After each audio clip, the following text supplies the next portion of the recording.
Okay, I'm not gonna stay here all day. I'll go, the walk day. Today is sort of a mixed day. It's sort of like the day has a split personality. Beautiful outside, glorious, and then here is sort of a bit of a grief because we are mourning the loss, even though it's not a death, but it's still a loss in a way.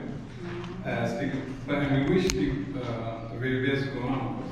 But one of the most beautifulest, that is word, thing that I remember seeing here today was the fact this place was packed. And I always said, it's always good to give people their flowers and their roses while they can enjoy it. That's right. You did that. You came out for Steve. And that is wonderful. You let him know now. You didn't wait until he couldn't appreciate it. So thank you, Steve. Thank you. Amen. Then on the step parish, we're part of the positions at the state, at the church and all that too.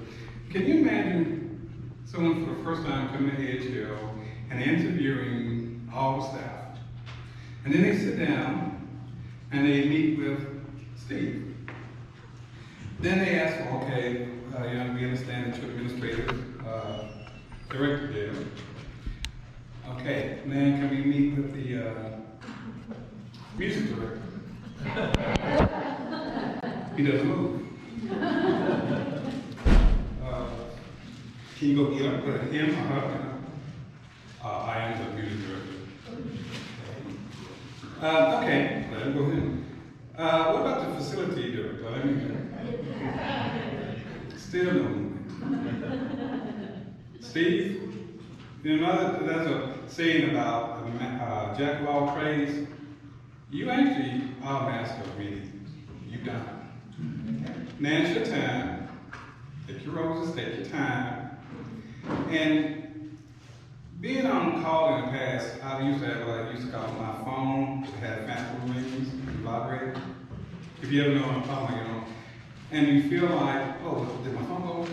You don't have those times because you're so used to that phone acting.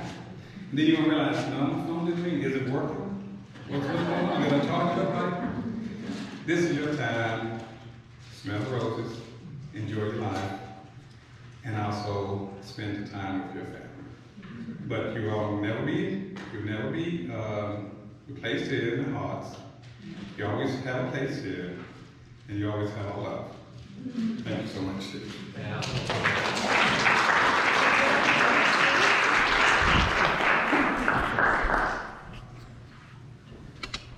Lauren? Yeah. Bud? Yeah. She says yeah, right there. She happens to be chair of our church council.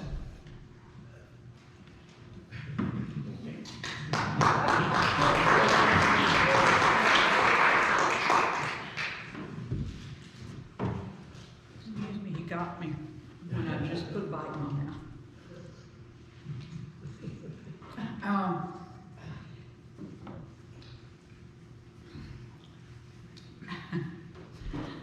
Steve knows I'm about to break up. Steve and I have been very good friends since before he came as music. Harder for me to hear. Would you get closer to the mic, please? Okay. Steve and I have been close since before he came as music director.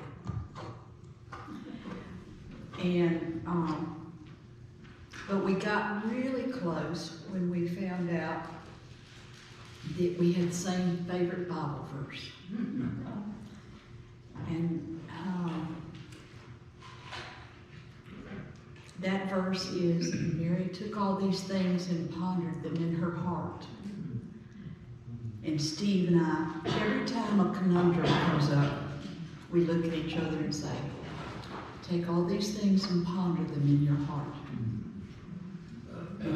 That has carried both of us through a number of difficulties.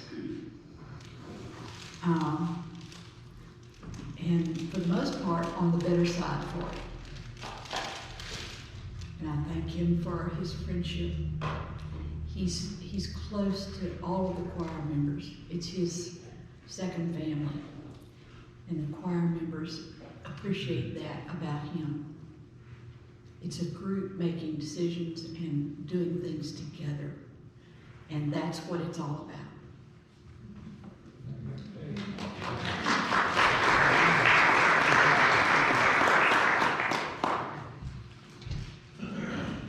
Catherine had me down to say something as the lay leader, but I want you to know the reason Steve is here is because of me.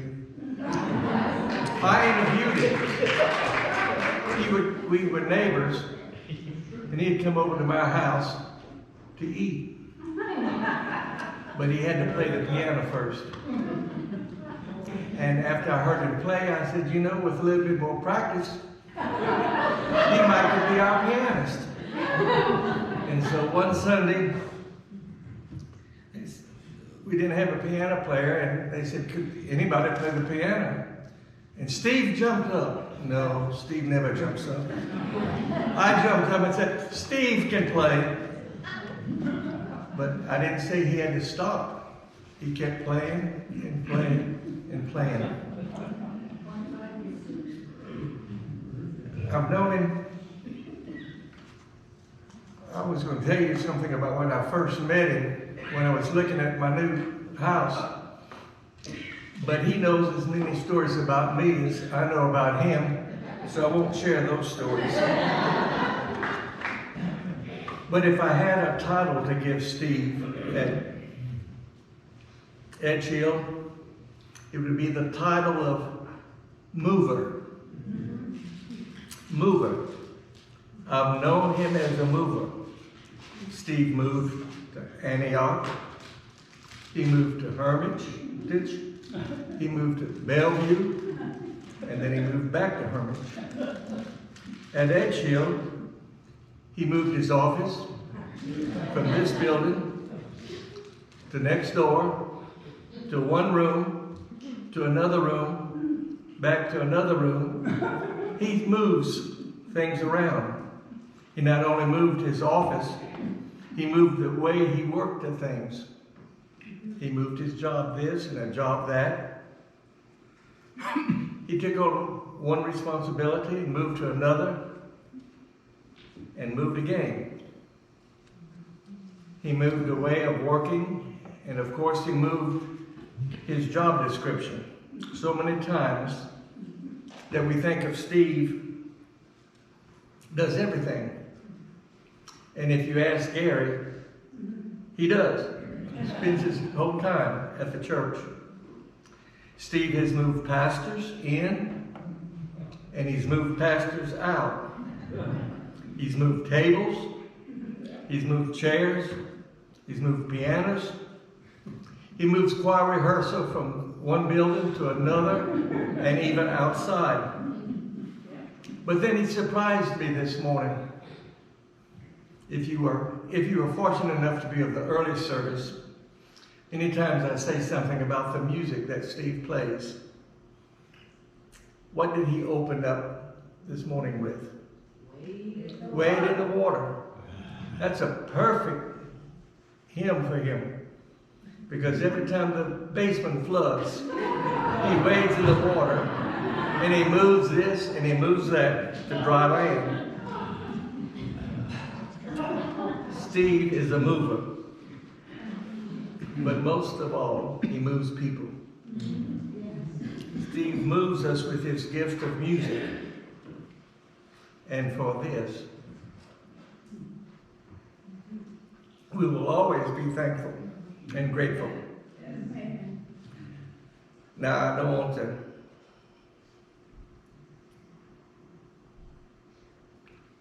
end on a holy note.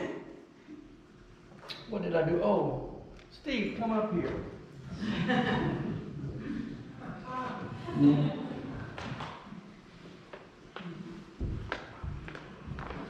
I should have Gary come up here too, but see, you come on up here. When Steve decided he was going to retire 2 years ago, I got a gift for him. And it's been sitting in this package. for 2 years. Now, when Steve pulls this out, he'll know what it's for, because he's a mover.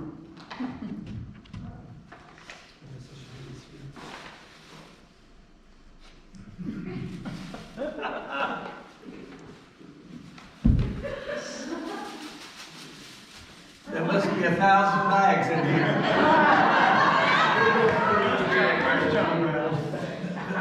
The last time we moved Steve and Gary, we went over to help move him from Bellevue back to Hermitage. We moved just about everything in Kroger bags. John and I are leaving in the morning to New Orleans. The bags are yours, and you can move all your office. And there's enough bags that you can move stuff out of your garage so you can put your office back in there. Love you.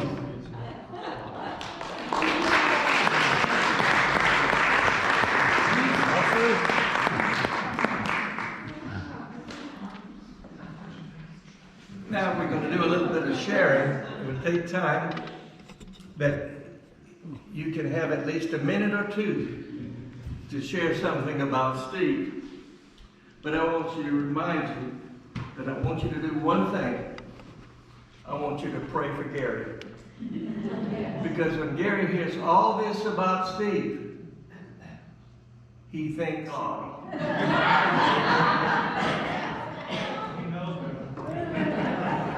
But you have to know that Gary has a part of Edgehill. For the last few years, he's been baking the communion bread every Sunday.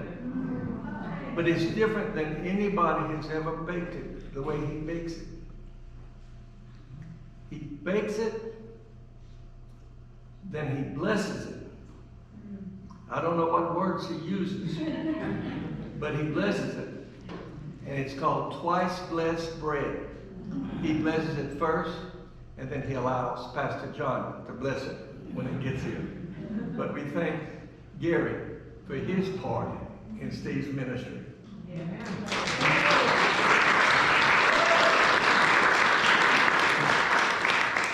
Now, it's your time to share. Just come right up here and stand at this mic and share.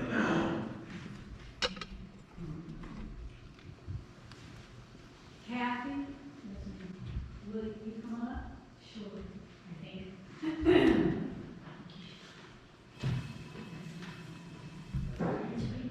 I'm bringing a buddy with me. Oh, good. Who's a much better singer than I am.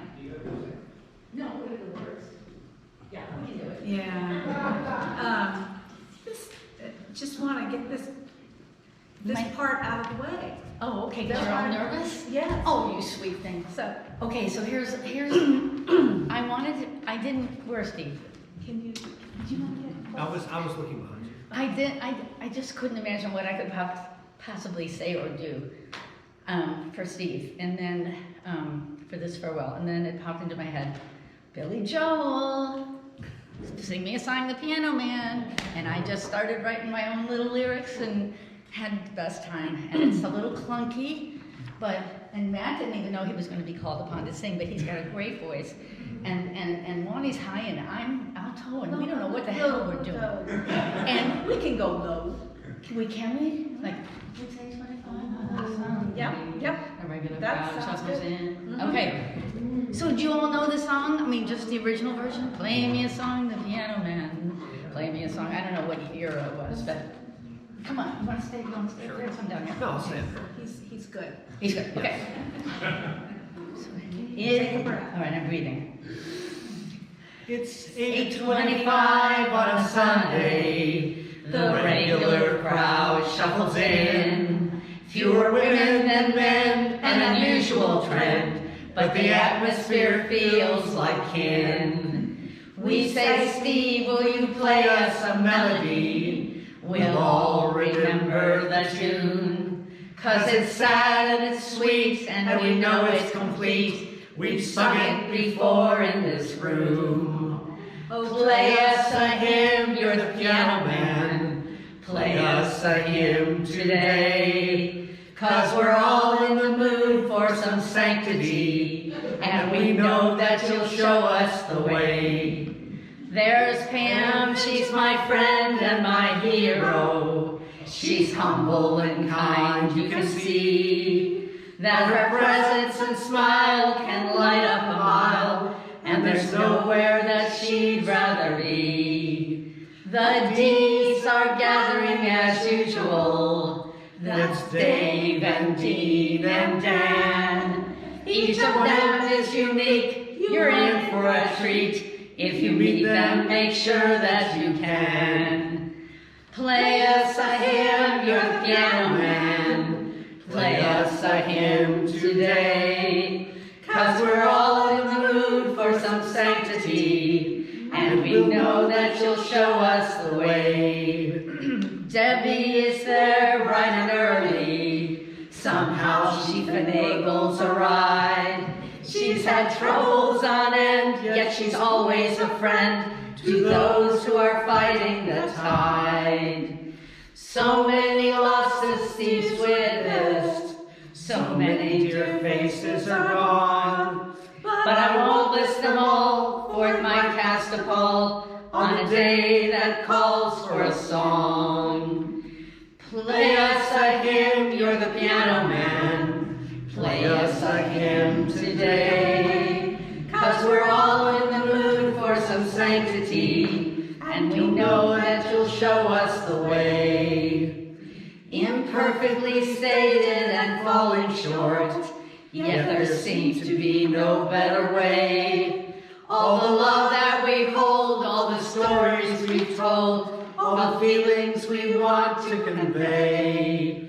So I'll end before you're not weary of hearing this heartfelt homage. You filled in the space with beauty and grace, making sacred this humble garage.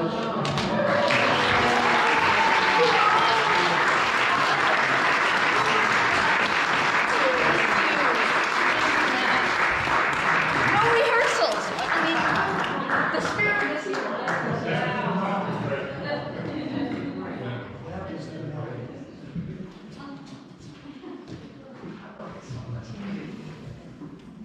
I know someone's just wanting to get up and top that. But you can't, so just get up and share with your heart.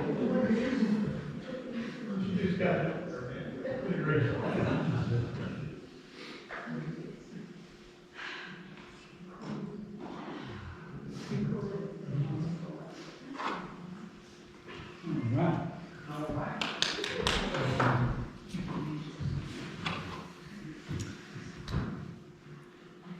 My soulmate and liturgy mate. There's no one else that can be like sitting across the room from, and with just our looking at each other, we can change the last hymn. It's been done.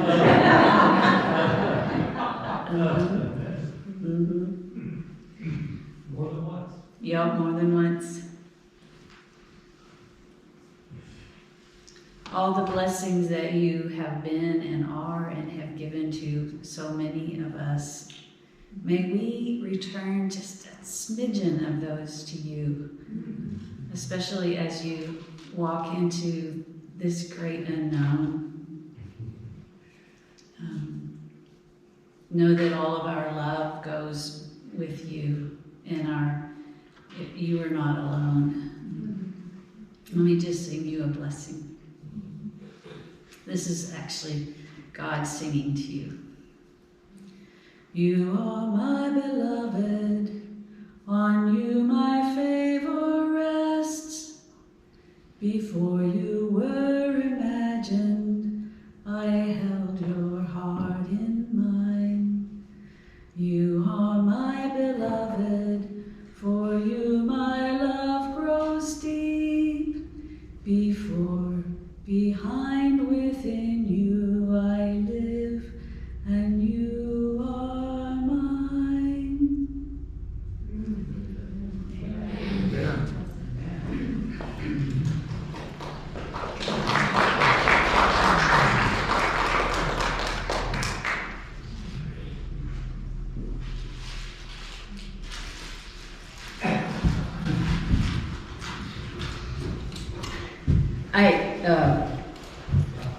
She's my moral support because public speaking is not one of my strong suits. So, what I want to say is we met in this space. We celebrated our marriage and had a great party in this space. We were a couple years after we were married, Woodley and Margaret started getting on me about when are the kids coming, and because we had the support of this family, we decided to have our own, and so we baptized our boys in this place. And Steve, you were there, and were an integral part of all of those major events in our lives. And you're also my let's meet for lunch. We've got to vent, or I need to vent.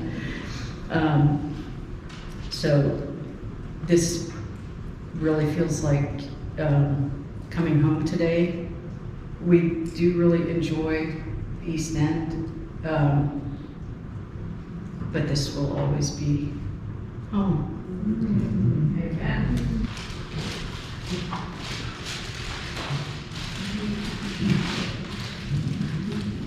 This won't take long. So, Steve is one of the few people I feel really understand me. And I have a feeling that everybody in the room feels the same as I do. Wow.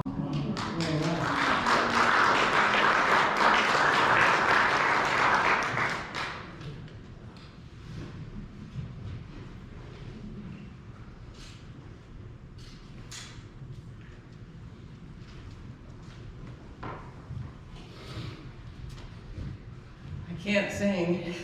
I don't play an instrument. I've always traded in words, but I'm even a little out of practice with those after COVID. But I do pray, and I've prayed for Steve for years now, and I will continue to. And I also trade in tears sometimes. And I'm really sorry to see you go. And I've been retired now for 9 years, and welcome! I'm really excited about your fine retirement. And I hope that as you move through the family care and into a different kind of time eventually, that you'll enjoy it more than I have.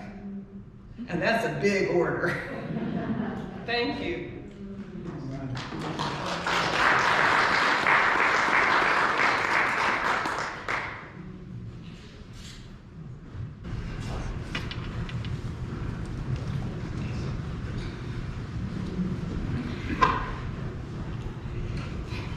Counter to the tradition of Edgehill, I am wordless. And I think that none of us can express what we feel, Steve. All I can say is that love came with you, love is with you, and love will go with you, but it won't be gone. So we're here, and go well. And where we go well too.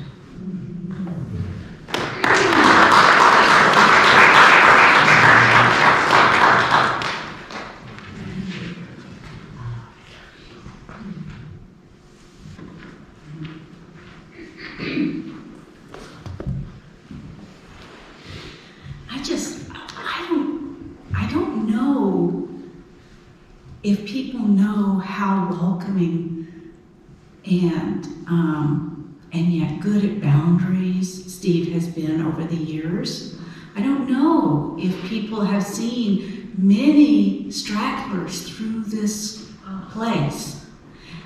We have had, hugely famous people come through here. And we've also had people who were drunk or who had a mental illness, or whose poverty pushes them to do things that, you know, most of us might not like. But then again, as John reminded us today, God's mercy embraces them as well. And I guess for me, I've just seen Steve interact with characters so many times, and so often he has established a relationship enough that they respect him. And when he says, "I'm not now," they turn around and leave. Or if they don't leave, he is quite capable of getting somebody else to help him, and everybody can help. So I just don't, I just wanted to share that, that Steve has gained a lot of experience and wisdom in dealing with people who might be difficult, shall we just say. Really none of us. I wouldn't go that far. Are there more folks who would like to say things? Because if not, I have something for Steve, but I don't want to cut things off, and I know that there are more stories, like Kathleen or Bill. Okay, good.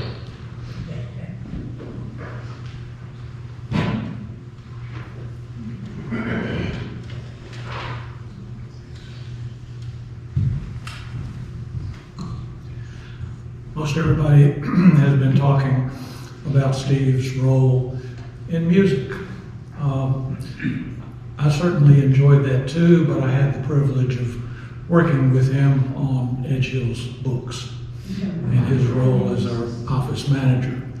And we struggled together over spreadsheet after spreadsheet. And eventually we found the answers. Steve got it all right. And Edgehill is in good shape because of Steve. So I think we need to acknowledge that other side of Steve's contributions to Edgehill. Thank you. I'm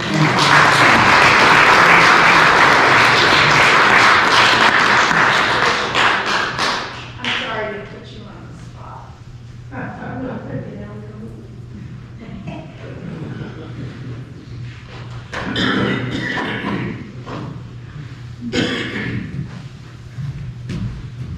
All the way.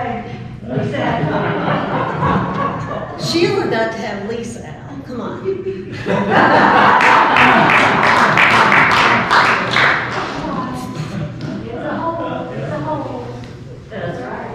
Well, I think it's time for a little bit of levity because this is pretty heavy. So, Gary, you might not know this, but my husband goes to bed with Steve Lindsay every night. Welcome back. I don't know how many CDs Steve has put out, but my family owns all of them. Barbara produced some of them for you, and yeah. And Al has always loved Steve's piano playing. And so every night when he's trying to go to sleep, sometimes he has it in his ears and I can hear it. That's how loud it is, but you help him sleep much better than I do. So thank you. And there's a million other things that I could say, but it's going to be between you and me. No, I'll just add on the CDs, the one you put out in 2012. So I'm saying this because now you have this time, we'll have the next one. And so it's really great. And that CD, I like the songs on it, but I want to tell you two things where it really helped me. One of our sons struggled quite a bit, and I would drive in my car to pick him up. Some places that I wished he hadn't been, and he needed support. And when I picked him up, I always had that CD on, and it really calmed him down, you know, and didn't have to say any words about that. So that it's really been great. Then I'll tell you one funny story about that. So this son was coming to pick me up at the airport, and it was like cars everywhere. You know, you couldn't find this and that sort of stuff. You didn't know where they were.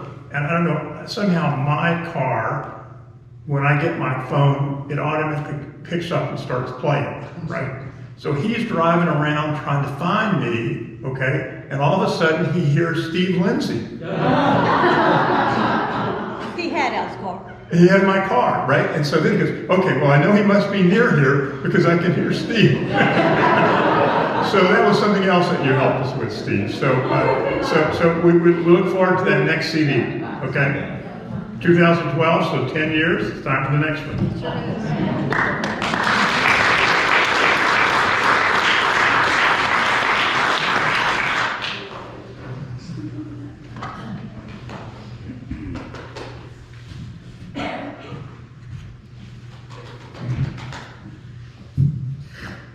I think it's been said in many ways already, but one of the things that I think about Steve is just what an encourager he is.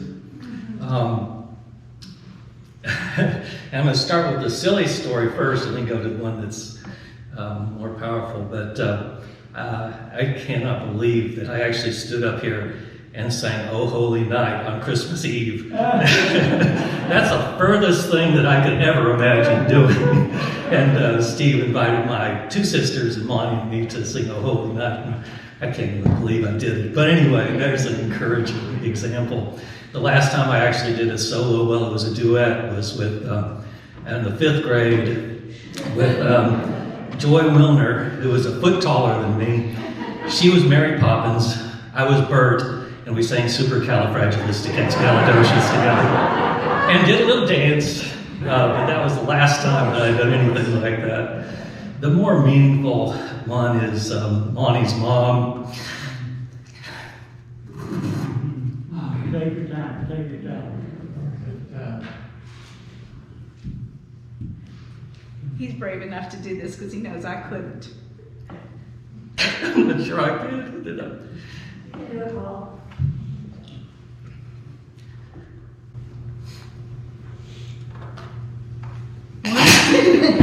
Once upon a time. I don't know how many of you knew Monty's mother before she died. Best part that was ever in this building. Yeah. She was an amazing woman. She lived with us for the last few years of her life, and she was a professional opera singer in her young life and continued to sing in various ways, including here in Nashville. She had a show called what was it called?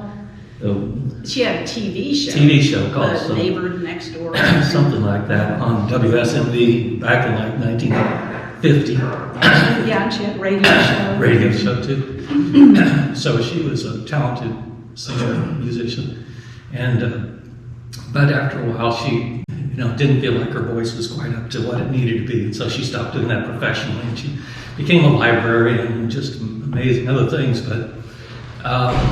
But when she moved here, with Monty's encouragement, but it really was Steve's encouragement, she started to sing again. And what a gift that was to her. It was so helpful because she had dementia, Alzheimer's type, and music. What we know about music is that it helps people who have issues with memory, and she. So that was very helpful of her. But also, she had stopped singing. I mean, she really had just stopped. And even with all our encouragement, she really didn't. But Steve, she loved Steve. In fact, she was going to go to Hawaii with him. in her mind. But anyway. Yeah, so just Steve, thank you so much for encouraging her. And just one final thing, right towards when it got to the point where we almost couldn't have her at home anymore. We had a baby's monitor in the room where she slept at the other end of the house, just so we could kind of know what was going on. And about 3 o'clock in the morning, all of a sudden we hear her singing an aria from some opera piece that she had done as a young woman. So anyway, Steve, we're just so grateful for what you did for Reed, and also for bringing me back to the stage as well.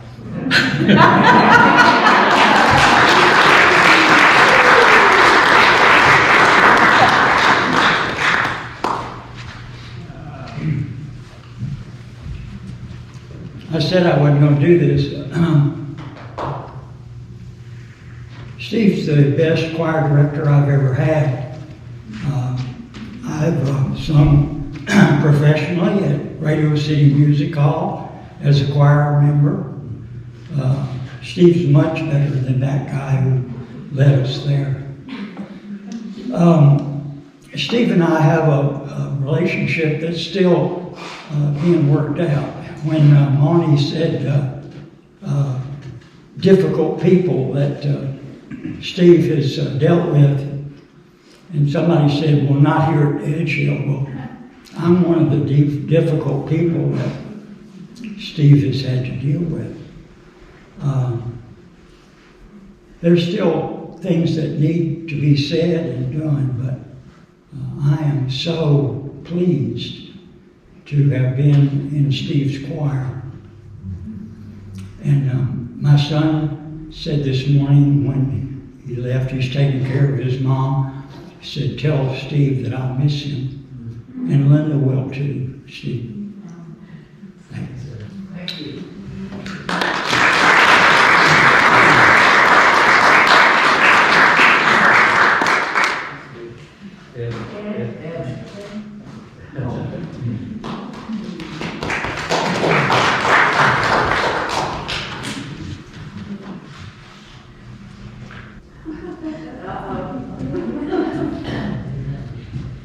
Steve and my family go back a long way. My parents, when we lived in Florida, and we moved here when I was 7, so 70 years ago or more. My parents, my daddy had multiple jobs for the Florida Baptists in music, brotherhood, training union. I don't know what all it was, but Baptists were foundlings back then. But Mother and Daddy built a music camp at Panama City.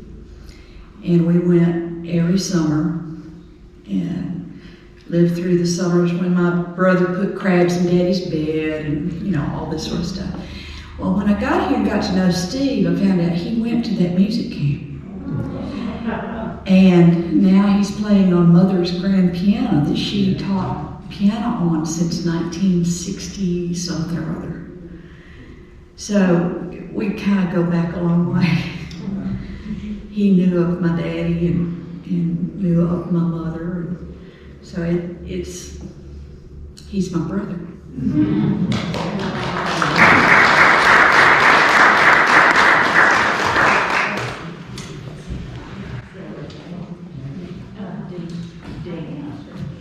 A lot of times when I pray, I end my prayer, God, hear the words of my mouth, but also hear the prayers of my heart.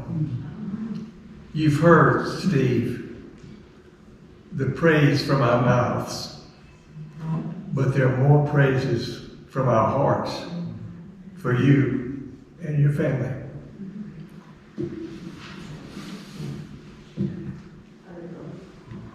Monty.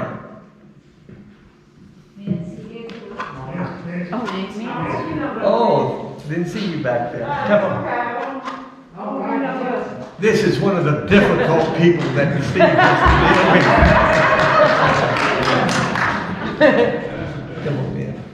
Yeah, at the end of the day, I won't be up here very long because I probably won't even look his way. But he know why. But one of the things that I want, sorry about that. One of the things that I want to say, before we moved into red houses, everything was here. the after school program, and it still is. Now Steve's office moved up in the red houses. But one of the things that happens is, I'm pretty sure one of the things that he does miss was being able to hear the kids. And they missed him. One of the things that will happen is, all you gotta do is one time do something with a kid, and they will continue to do it. So if I couldn't find a pen, or if I couldn't find certain things, and it was always a calculator, I don't know why that was so, but anyway, they would dart out and I'd be looking for them. And they would be up at Steve's office asking for notebook paper, calculators, whatever. But most of the time, let me tell you, it wasn't because they wanted it, or it wasn't down in the fog room. They wanted to go up in Steve's office. You see, so that was their way of getting out of things. You know, getting out of the room, rather, not getting out of things. But we've been through a lot, Steve and I here. And I'm praying and hoping that when you retire, man, retire. Please, please, because the thing about it, I was so happy when my sister retired because she had put in 35 years of hard work. Anybody that retired. So if people, and one of the things Brenda Barnes mentioned, that Reverend Barnes mentioned about people who retire, that they become, dang, I can't think of the line. It's when a fruit is almost about to come off the vine. And that's what you become to a lot of people. And I don't mean no harm. We're not talking about age or anything like that. But it's fruit that lowers down that people can easily pick. I think that's what's the idea of Bill Barnes saying that. So learn how to say no. Give yourself some time. And we all are praying for your family during this time with your mom and dad. And so take time to be with your family and your nieces and nephews. All of that, man. Just do that. Amen.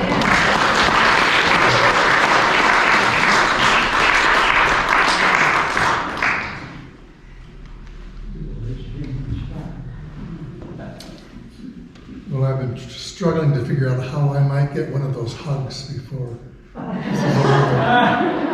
And Ed helped me because I can be a difficult person, and usually when I have been with Steve is because I've had an issue, it seems like. And one of those issues has been this window up here. I have harped about that window. And I apologize that sometimes it bothers me if there's dust spots on it or water spots on it. Anyway, I definitely appreciate the way the church has honored you and that you have just given in so many different ways, so many different directions. And it will be a huge loss for almost everybody here, for sure. And those I can see that aren't even here, we will miss you. Okay, is that enough?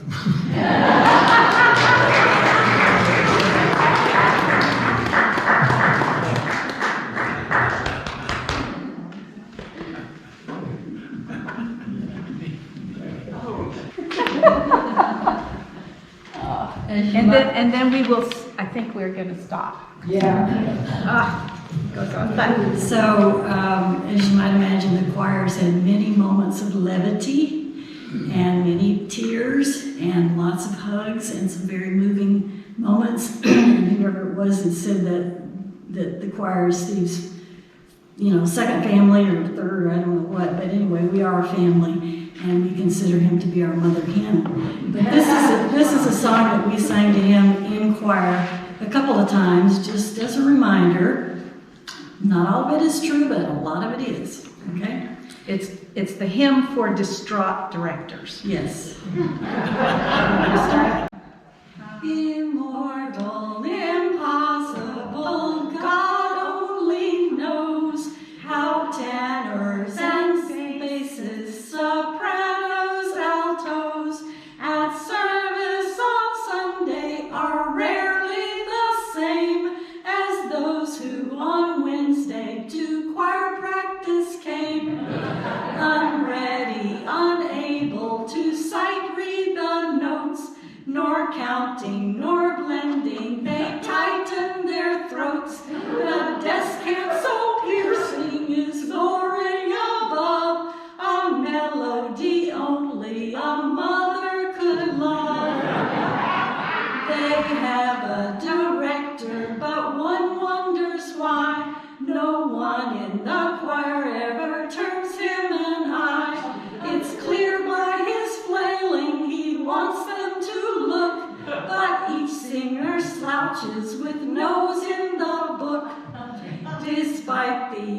fences, the music rings out.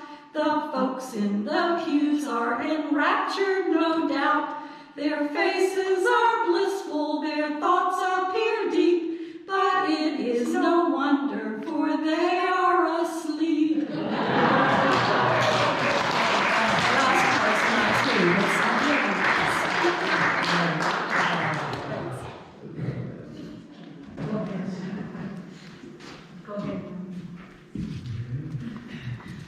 So I'm going to need Steve up here.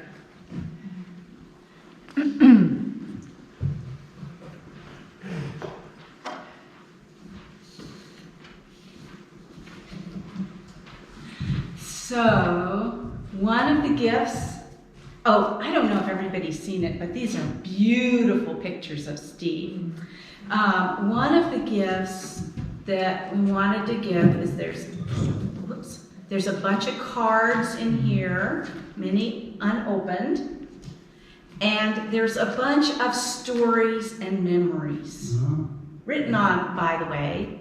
I have this scrapbook paper that's actually my mother's music.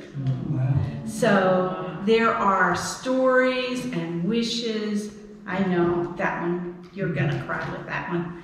So anyway, a lot of people have put in a lot of energy because they love you so much. And there is also in the back a gift. Yes. And for those of you who want to send me more stories and more offerings, you can do so because he's not out of my life anyway.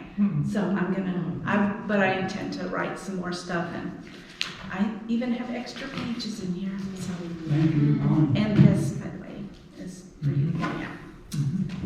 All righty, you are welcome.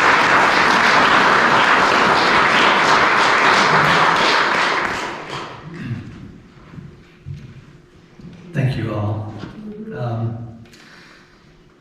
That's my safe place over there. This is not. But this, I will spend lots of time with this and live with this. And this has been just an amazing morning, going into afternoon now. And I appreciate all the things that have been said here today, and all the things that have been said to me one-on-one, and all of you who have been checking on me regularly, and all of you who have picked up the pieces, which has allowed me to be in South Alabama with my family when I needed to be there.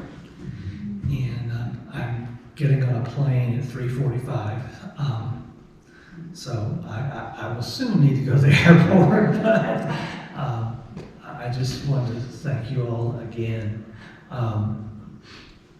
And thank you, Gary, for being here also. Yeah.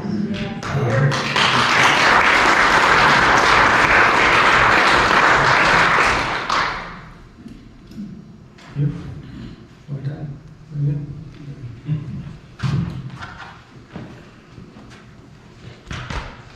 So John wants to say something too?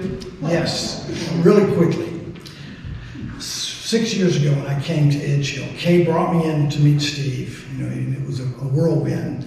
And Steve gave me his cell number, and I put in Steve, but I missed his last name, so I put in Steve Edgehill. And he's still in my contacts as Steve Edgehill, which is so appropriate because Steve is Edgehill. I mean, he has been behind that piano with every pastor, senior pastor, lead pastor that's ever been at Edgehill. He started in the last couple of years when Bill Barnes was here, and he was here through everyone else. He saw them come and saw them go. He was the one that brought people in and transitioned them. He had all of the information. He's been so much more than a musician with everything else he does. It's amazing to see him change hats from finance to planning worship to dealing with a HVAC system that's gone out. I mean, it's just constant all the time, and it's all right there between his ears. So I'd say he's been more than a musician. He's been, for me, a slightly older brother Okay, slightly older OCD brother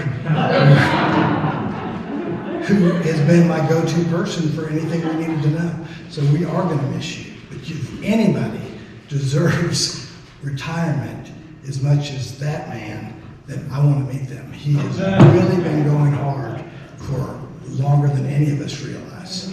So he's been a true gift. So I invite everyone to go into the world, be at peace, recognize God's mercy is always there, always accessible, always present.